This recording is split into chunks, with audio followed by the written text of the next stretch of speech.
আসসালামু আলাইকুম প্রিয় শিক্ষার্থীবৃন্দ, বাংলাদেশে এই সর্বপ্রথম অনলাইন ডিজিটাল বই ইজি কেমিস্ট্রির পক্ষ থেকে তোমাদের সবাইকে জানাচ্ছি সুস্বাগতম। আমাদের বইটিকে অনলাইন বা ডিজিটাল বুক, পূর্ণাঙ্গ ডিজিটাল বই কেন বলা হচ্ছে বলতো? এর কারণ হচ্ছে বইয়ের সাথে শিক্ষক একদম ফ্রি। সো চলো আমরা দেরি না করে আমরা আমাদের একটা সমস্যার সমাধান করি। তাহলে দেখো, এখানে আমরা প্রশ্নটাকে ভালোভাবে বুঝবো, এরপরে আমরা আসলে সলভ করার চেষ্টা করব। ঠিক আছে, দেখো প্রশ্নটাতে কি বলছে, সিদ্ধ গোল আলু। ভালোভাবে জিনিসটা বুঝো, প্রশ্নটা কিন্তু মারাত্মক লেভেলের। বলছে কি বলতো, সিদ্ধ গোল আলু। ওকে, এই সিদ্ধ গোল আলুর সঙ্গে আমরা পানির বিক্রিয়া করছি। কার বিক্রিয়া করছি বলতো? পানির বিক্রিয়া করছি। এমন কথা হচ্ছে সিদ্ধ গোল আলুতে আসলে কোন কেমিক্যালটা থাকে বা কোন রাসায়নিক পদার্থটা থাকে সেটা আমরা জানতে হবে।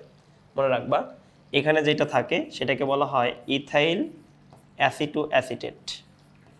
ইথাইল অ্যাসিটো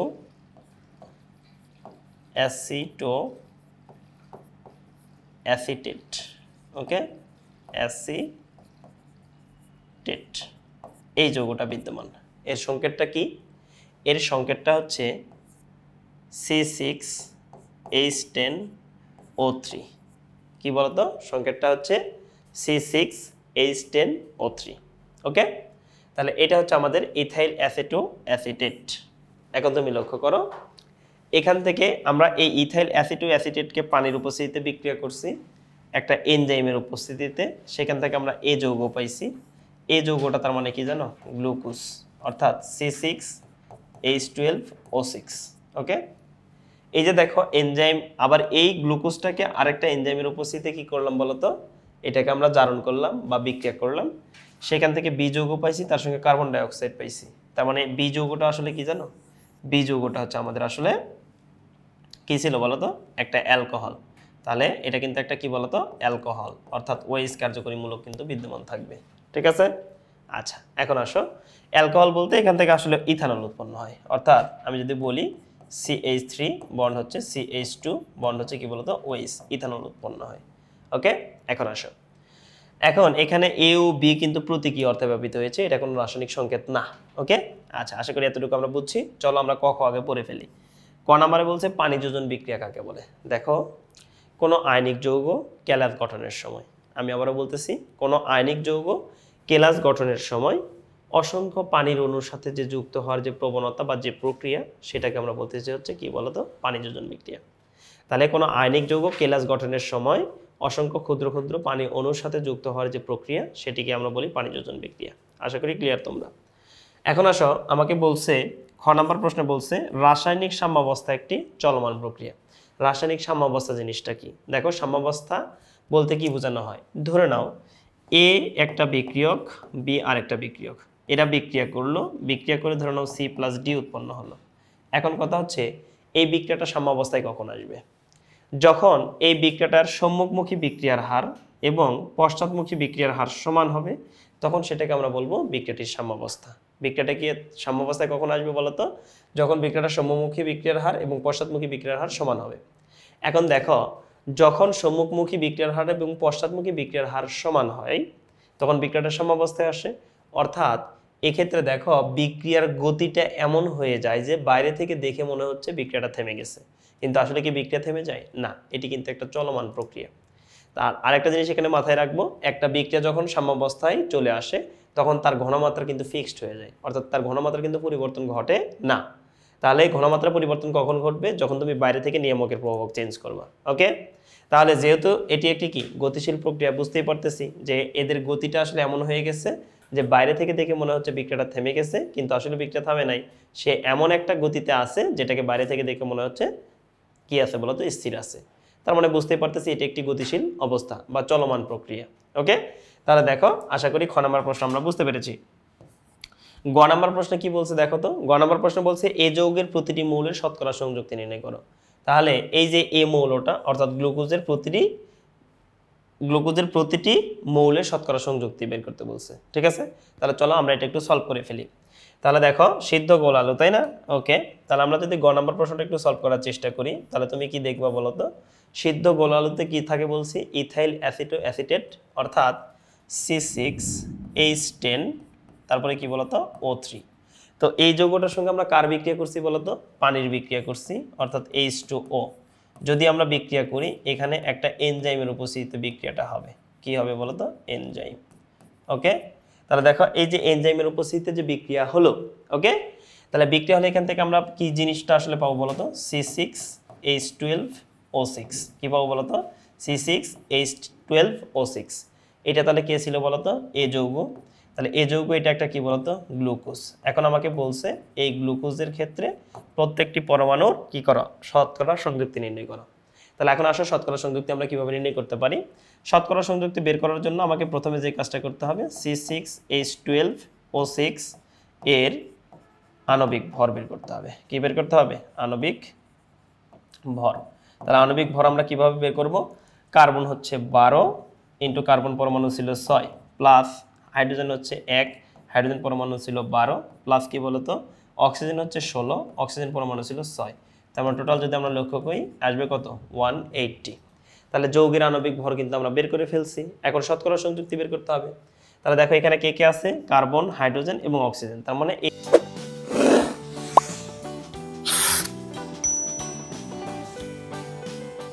এই দুইটা পরমাণু, তিনটা পরমাণুর ক্ষেত্রে শতকরা সংযুক্তি আমাদেরকে বের করতে হবে। তাহলে দেখো আমরা লিখব কার্বনের শতকরা সংযুক্তি, শতকরা সংযুক্তি, কার্বনের শতকরা সংযুক্তি। তাহলে কি আসবে বলতো, কার্বনের আণবিক ভর 12 ইন্টু কার্বন ছিল এখানে কত বলতো, 6 ইন্টু হচ্ছে 100, এটা হচ্ছে আমাদের সূত্রের 100, ডিভাইড হচ্ছে কি বলতো, যৌগের ভর, আণবিক ভর হচ্ছে 180। তাহলে এখান থেকে কিন্তু আমরা কার্বনের শতকরা সংযুক্তি পেয়ে যাব। এরপরে তুমি লক্ষ্য করো আমরা সেম ভাবে এখন বের করব কার বলতো, হাইড্রোজেনের শতকরা সংযুক্তি। তাহলে হাইড্রোজেনের শতকরা সংযুক্তি আসলে কি আসবে, হাইড্রোজেনের পারমাণবিক ভর 1, হাইড্রোজেন পরমাণু ছিল এখানে কয়টা বলতো, 12টা ইন্টু কি বলতো, সূত্রের 100। ওকে, ডিভাইডেড হচ্ছে আমাদের কি বলতো, যৌগের আণবিক ভর অর্থাৎ 180। তাহলে এখান থেকে কিন্তু আমরা হাইড্রোজেনের কি শতকরা সংযুক্তি পেয়ে যাব। এবং সর্বশেষ আমরা যদি অক্সিজেনের শতকরা সংযুক্তি বের করতে চাই তাহলে আমরা কি লিখবো বলতো, অক্সিজেনের শতকরা সংযুক্তি ইকুয়াল, অক্সিজেন কত বলতো, আণবিক ভর 16, অক্সিজেন পরমাণু এখানে কয়টা ছিল বলতো, 6টি ইন্টু হচ্ছে সূত্রের 100, ডিভাইডেড কি বলতো, যৌগের আণবিক ভর 180। ওকে, তাহলে দেখো আমরা এখান থেকে তিনটা মৌলেরই কিন্তু শতকরা সংযুক্তি পেয়ে যাব। ওকে, তাহলে এখন দেখো এটা আমরা একটু সলভ করে ফেলি। তাহলে 12 ইন্টু 6 ইন্টু 100 ডিভাইডেড হচ্ছে কত বলতো, 180। তাহলে এটা আমরা পাচ্ছি কত পার্সেন্ট বলতো, আসলে 40%। তার মানে দেখো গ্লুকোজ 100% গ্লুকোজের মধ্যে 40% থাকে কে বলতো, কার্বন। এবং তারপরে যদি লক্ষ্য করি হাইড্রোজেনের ক্ষেত্রে 12 ইন্টু 100 ডিভাইডেড হচ্ছে কত বলতো, 180। তার মানে দেখো 6.67%, অর্থাৎ হাইড্রোজেন ছিল 6.67%। এবং আমরা যদি পরেরটা দেখি 16 ইন্টু 6 ইন্টু কত বলতো, 100, তাহলে দেখো ডিভাইডেড হচ্ছে কত, 180। তাহলে এক্ষেত্রে দেখো আমরা অক্সিজেনের শতকরা সংযুক্তি পাচ্ছি 53.33%। তার মানে দেখো 100% গ্লুকোজের মধ্যে কার্বনের শতকরা সংযুক্তি হচ্ছে 40%, অর্থাৎ কার্বন আছে 40% এবং হাইড্রোজেন আছে 6.67% এবং অক্সিজেন আছে 53.34%। আশা করি আমরা গ নম্বর প্রশ্নটা বুঝতে পেরেছি। তাহলে চলো এখন আমরা একটু ঘ নম্বর প্রশ্নটা সলভ করার চেষ্টা করি। ওকে, তাহলে দেখো ঘ নম্বর প্রশ্নে কি বলছে সেটা একটু দেখে আসি আমরা। তাহলে ঘ নম্বর প্রশ্নটা একটু লক্ষ্য করো, বলছে বি যৌগ থেকে ভিনেগার প্রস্তুতি সমীকরণ সব বর্ণনা করো। তাহলে এখন বি যৌগটা আমি কি বলছিলাম এখানে বলো তো, বি যৌগটা আসলে ছিল ইথানল। এই ইথানল থেকে কিভাবে আসলে ভিনেগার প্রস্তুত করা যায় চলো আমরা এখন সেই জিনিসটা দেখব। ওকে, তাহলে এটা আমরা করে ফেলি। ঘ নম্বরে যাই আমরা। তাহলে দেখো ঘ নম্বর প্রশ্নটা যদি আমরা লেখার চেষ্টা করি তাহলে আমরা পুরো বিক্রিয়াটা একবার করে ফেলি। তাহলে এখানে আমাদের ছিল কে, ইথাইল অ্যাসিটোঅ্যাসিটেট C6H10O3। ওকে, এবং সেই সঙ্গে কার বিক্রিয়া করছি, পানির বিক্রিয়া করছি, কার উপস্থিতিতে, একটি এনজাইমের উপস্থিতিতে।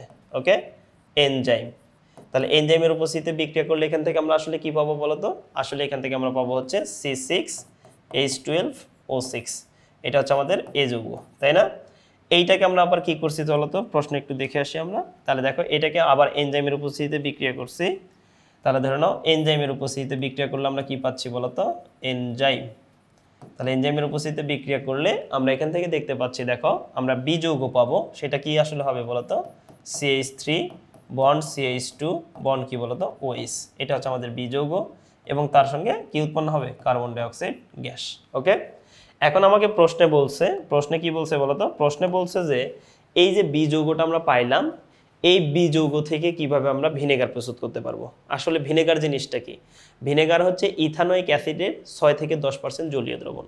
তার মানে মূলত আমাকে বি যৌগ থেকে আসলে ইথানোয়িক অ্যাসিড প্রস্তুত করতে হবে, আর এই ইথানোয়িক অ্যাসিডের 6 থেকে 10% জলীয় দ্রবণকে আমরা কি বলবো বলতো, ভিনেগার বলবো। আশা করি তোমরা বুঝতে পেরেছো। তাহলে এখন আসো আমরা যে কাজ করব, এই যে দেখো অ্যালকোহলটা আছে, এই অ্যালকোহলকে আমরা একবার জাইমান অক্সিজেন দ্বারা জারণ করব। জাইমান অক্সিজেন দ্বারা জারণ করলে আমরা একটা অ্যালডিহাইড পাবো। উক্ত অ্যালডিহাইডকে যদি আমরা আরেকবার জাইমান অক্সিজেন দ্বারা জারণ করি তাহলে একটি অ্যাসিড পাবো। আর এই অ্যাসিডের 6 থেকে 10% জলীয় দ্রবণই হচ্ছে আমাদের কি বলতো, সেটাই হচ্ছে আমাদের ভিনেগার। তাহলে এখন দেখো 1 নম্বর ধাপে আমরা কি করব। 1 নম্বর ধাপে আমরা যে কাজটা করব, CH3 bond CH2 bond OH, ওকে, ইথানল। এই ইথানলকে আমরা জাইমান অক্সিজেন দ্বারা জারণ ঘটাবো। তাহলে জারণ ঘটালে আমরা কি পাবো এখান থেকে বলতো, K2Cr2O7 এর উপস্থিতিতে বিক্রিয়া করতে হবে আর কি, তার সঙ্গে থাকবে হচ্ছে H2SO4। এখন দেখো এই বিক্রিয়াটা করলে আমরা 2 কার্বন বিশিষ্ট একটা অ্যালডিহাইড পাবো। যেহেতু এখানে 2 কার্বন বিশিষ্ট একটা অ্যালকোহল আছে, তাই আমরা 2 কার্বন বিশিষ্ট একটা অ্যালডিহাইড পাবো। তাহলে সেটার নাম কি হবে বলতো, ইথানল, অর্থাৎ CH3CHO। তাহলে দেখো ইথানল পাচ্ছি, ওকে। এই যে ইথানল আমরা পাইলাম, তাহলে এই ইথানলকে আমরা কি করব বলতো, ইথানলকে আরেকবার জাইমান অক্সিজেন দ্বারা জারণ করব। তাহলে 2 নম্বর দেখো, তাহলে CH3 বন্ড হচ্ছে CHO, এটাকে যদি আমরা আরও একবার জাইমান অক্সিজেন দ্বারা জারণ করি তাহলে দেখো K2Cr2O7, তার সঙ্গে হচ্ছে H2SO4, ওকে। তাহলে দেখো এখানে যেহেতু 2 কার্বন বিশিষ্ট একটি অ্যালডিহাইড বিদ্যমান, এখানে আমরা 2 কার্বন বিশিষ্ট একটি অ্যাসিড পাবো, অর্থাৎ CH3 বন্ড COOH। তাহলে দেখো এটা হচ্ছে আমাদের ইথানোয়িক অ্যাসিড বা অ্যাসিটিক অ্যাসিড। এই ইথানোয়িক অ্যাসিডের 6 থেকে 10% জলীয় দ্রবণকে আমরা কি বলতেছি বলতো, 6 থেকে 10% জলীয় দ্রবণ হচ্ছে আমাদের ভিনেগার। তার মানে দেখো আমরা কিন্তু ভিনেগার প্রস্তুত করে ফেলছি। অর্থাৎ আসলে বি যৌগ থেকে ভিনেগার প্রস্তুত কিন্তু সম্ভব, বা কোন উপায় করা হয় বলতো, মূলত জাইমান অক্সিজেন দ্বারা জারণ করে আমরা সেখান থেকে আসলে ভিনেগার প্রস্তুত করতে পারবো। দেখো খুব ইজিলি কিন্তু আমরা গ নাম্বার এবং ঘ নাম্বার প্রশ্নটা সলভ করতে পারলাম। আশা করি তোমরা পুরো সৃজনশীলটা ভালোভাবে বুঝতে পেরেছো। তো সকলে সুস্থ থাকো, ভালো থাকো, দেখা হবে নেক্সট পর্বে।